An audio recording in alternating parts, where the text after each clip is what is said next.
Hi, Grace here of Eastern Fire Belly Dance, a Fat Chance Belly Dance sister studio. I am just back from Reunion 2018 in the middle of unpacking and doing laundry.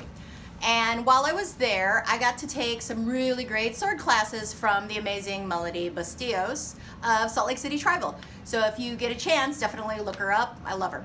So while I was there though, people were curious about how I traveled for Reunion with two swords. And because I was taking a single and a double sword workshop. So here is the down and dirty of how I did it. This is a arrow case that I got from Amazon. I think I'm not doing any endorsements. It's a hard-sided case, holds I think 24 or 48 arrows. I don't know. You guys can do your research and you can let me know if you find other ones. That would be awesome. And I think it's by MTM case. That's all it says.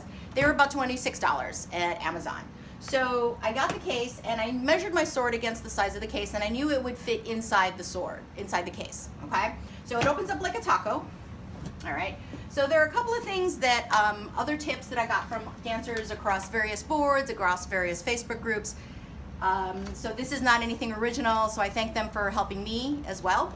One of the first things you should have is your business card, right? With your information. Another thing, if possible, is a photo of you dancing with the sword. It's from my fusion days. And I had that sitting at the top. So when I got this case, I had some concerns. Wasn't sure. I knew the swords wouldn't lay flat. That wasn't an issue for me. I didn't care because I just needed it to be a certain size. So here's my Cult of Athena sword. It's the new steel one, silver. You guys, you know the drill. So when I got it, I liked this configuration the best. It sat nice. No, I'm sorry. This configuration the best. It sat nice. It was fine to me. Okay. So I tried a couple of things. It comes with this stuff. This is 4 arrows actually. That's why it fans out. And so I had it sitting like this and sitting like that, and it still didn't feel good to me. I could hear it kind of bouncing around. I was trying to figure out what to pack with it. So I had an epiphany when I was packing my big suitcase. I pack my own sheets when I go to hotels. I don't like the hotel sheets. They aggravate the detergent and the bleach that they use, aggravate my eczema, so I don't even mess with it. I just bring my own sheets. So I actually have hotel sheets. They're totally different color from the family sheets, and I never ever mistake them because they're just, nobody in the family would have sheets this color. So nothing too major, nothing too serious. I packed my sword like this, right? Made sure it sat very nicely inside. Just wrapped it up, nothing too scientific here. This is my other sword, and also a Melody. And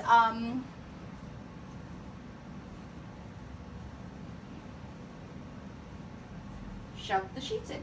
And that really was it. So I have the hilt on this side and the tip on this side. And on this side, I have the hilt and the tip over here. So I have them sort of facing, but definitely handles in, okay? So put this back in. You know, you may like it another way.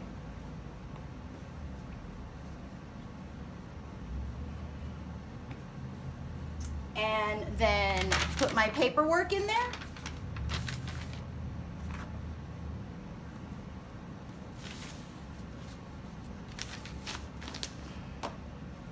And then I close up the taco like that.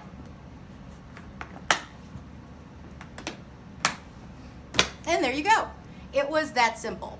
Now, there are fancier rigs out there. I chose this size because I'm only 5 feet tall. And I knew when I landed in Kansas City that I was going to be there by myself at first, and that I wouldn't really have any help at the airport, that I would have to manage a large rolling suitcase, a smaller carry-on rolling suitcase, and this bag. I thought for sure that with any rig that was fancier and bigger and more expensive, that I would have a problem trying to maneuver it myself. And I was also worried about the oversized charges. You know, if you don't know about the suitcase, it's 62 inches. Is anything bigger than 62 inches, which is width plus length plus height, is considered an oversized bag. And you don't want to deal with charges. So this was what I chose. Now, a couple of things that I can tell you about going through TSA. It seems that every airport is a little different. Coming out of Chicago and going to Kansas City, out of Midway, I brought it to the airline gate, airline booth, and explained the situation to the agent, and she walked me over to TSA, and she left me there, and they looked at it, they opened it up, scanned it, did all the things they're supposed to do, and then promptly let me close it back up and insisted that I lock it. So you do have to have a lock, which is fine, right? Because it's your investment. And then I was able to get a luggage strap and just kind of wrap it around the case through the handle, and that gave me a sense of added security. Now, the Chicago TSA people were wonderful to me. My lock broke, they gave me another lock. They were very grateful that I was prepared, with my cards and that I had a lock, all that stuff. So they were really good to me. Now, coming back, going through from Kansas City to Chicago, that was even easier. I told them what it was. She said I didn't have to open it. She didn't look at it, and she didn't even insist that I locked it. They just treated it like a regular bag. So I did strap it and sent it through luggage as a bag. Either way, though, I am very happy and actually now will be fearless in traveling with my swords, so that I will go about and take classes everywhere if I can. So I had a great time at Reunion 2018, and now I am looking forward to seeing you guys at Reunion 2019.